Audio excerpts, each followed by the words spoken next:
민사집행법은 채권자의 정당한 권리를 실현하는 마지막 열쇠입니다. 법원의 판결이나 집행권원이 있더라도 실제로 채무자가 변제를 거부하거나 이행하지 않는다면 무용지물이 될 수 있습니다. 이때 민사집행법은 국가가 강제력을 동원하여 권리를 실현할 수 있도록 보장하는 역할을 합니다. 채권자는 정당한 권리를 행사할 수 있도록 보호받고 채무자는 부당한 피해를 입지 않도록 절차가 공정하게 운영되며 모든 사람은 법을 통해 권리를 회복할 수 있습니다. 이처럼 민사집행법은 법적 권리의 실질적 보장을 위한 최종적인 장치라는 점에서 우리 사회에서 반드시 필요한 제도입니다. 민사집행법의 체계와 주요 내용에 대해 설명드리겠습니다. 먼저 제1편 총칙에서는 민사집행법의 목적과 기본 원칙, 그리고 집행을 담당하는 기관, 집행관 및 법원 등에 대해 규정하고 있습니다. 즉, 민사집행이 이루어지는 법적 기반을 정리한 부분입니다. 다음으로 제2편 강제집행에서는 강제집행의 절차와 요건을 다루고 있습니다. 제1장 총칙에서는 강제집행을 개시하기 위한 요건, 즉 집행권원의 필요성과 집행법원의 관할 등에 대해 설명합니다. 제2장 금전채권에 기초한 강제집행에서는 채권자가 금전채권을 집행하기 위해 필요한 절차를 규정하고 있습니다. 제1절 재산명시 절차 등에서는 채무자의 재산을 파악하는 방법, 즉 재산명시, 재산조회, 채무불이행자 명부 등재 등에 대해 다룹니다. 제2절 부동산에 대한 강제집행에서는 부동산 강제경매 및 강제관리 절차를 규정하고 있습니다. 제3절 선박 등에 대한 강제집행에서는 선박, 항공기, 자동차 등 특정 동산에 대한 강제집행 절차를 설명합니다. 제4절 동산에 대한 강제집행에서는 채무자의 동산을 압류 매각하여 금전채권을 변제하는 절차를 규정하고 있습니다. 제3장 금전채권 외의 채권에 기초한 강제집행에서는 금전채권이 아닌 특정물 인도, 권리 이전, 일정 행위의 이행을 강제하기 위한 집행 절차를 다룹니다. 다음으로 제3편 담보권 실행 등을 위한 경매입니다.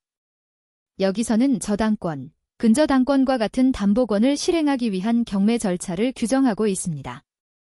채권자가 담보권을 행사하여 경매를 통해 채권을 회수하는 과정이 포함됩니다. 마지막으로 제4편 보전처분입니다.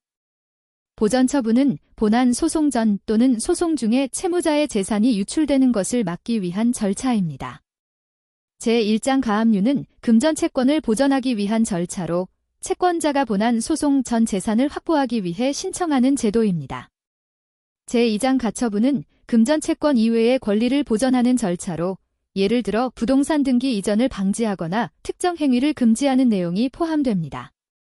이와 같이 민사집행법은 강제집행, 담보권 실행, 보전처분으로 구성되어 있으며 각 절차가 어떻게 진행되는지를 규정하고 있습니다. 이를 통해 채권자의 권리를 보호하고 공정한 절차를 보장하는 것이 민사집행법의 핵심적인 역할입니다. 이제 표를 참고하시면서 각 개념을 더 깊이 이해해 보시면 좋겠습니다. 민지법 4번 문제입니다.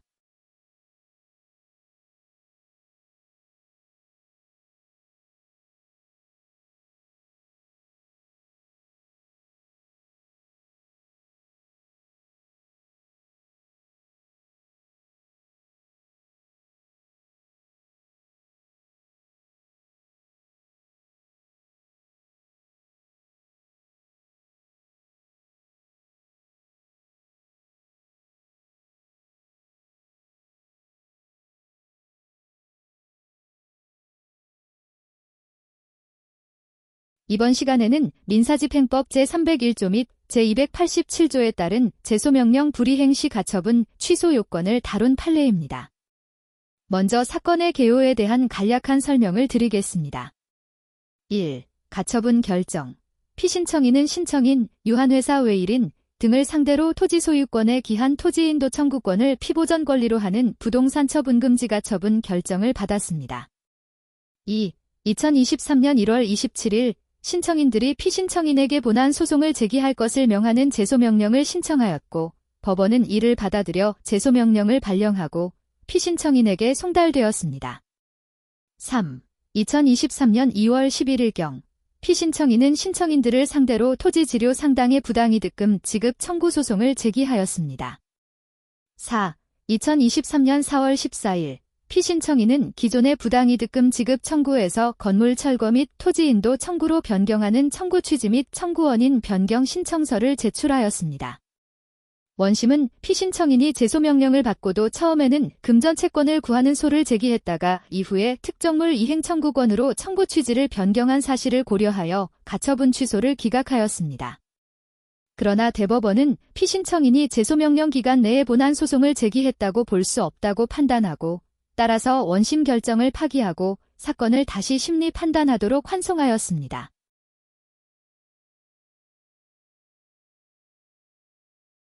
이 판례의 법적 쟁점에 대한 설명입니다. 1. 제소명령 불이행에 따른 가처분 취소 요건에 대한 내용으로 민사집행법 제301조 및 제287조에 따르면 채권자가 법원이 정한 기간 내에 본안의 소를 제기하지 않거나 본안 소송이 계속되고 있음을 증명하는 서류를 제출하지 않으면 법원은 가처분을 취소해야 합니다.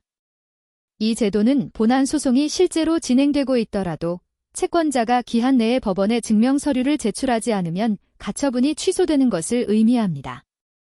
만약 기한이 지난 후 증명 서류를 제출하더라도 이미 지나간 기한을 소급하여 인정받을 수 없습니다.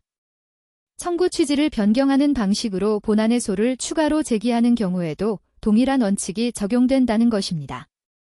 2. 가처분의 피보전 권리와 본안 소송의 권리 관계. 가처분의 피보전 권리와 본안 소송의 권리는 완전히 일치할 필요는 없으나 청구 기초의 동일성이 인정되어야 합니다. 하지만 가처분의 피보전 권리가 특정물에 대한 이행 청구권일 경우 본안 소송도 동일한 성질의 권리를 다루어야 가처분의 효력이 유지될 수 있습니다. 본안 소송의 권리가 금전 채권인 경우 가처분의 효력은 본안 소송의 권리에 미치지 않습니다. 이 사건을 통해 제소명령을 받은 채권자는 본안 소송의 내용과 기한 준수를 철저히 확인해야 하며 가처분의 피보전 권리에 맞는 본안 소송을 제기해야 한다는 점이 강조됩니다. 오늘도 시청해주셔서 감사드립니다.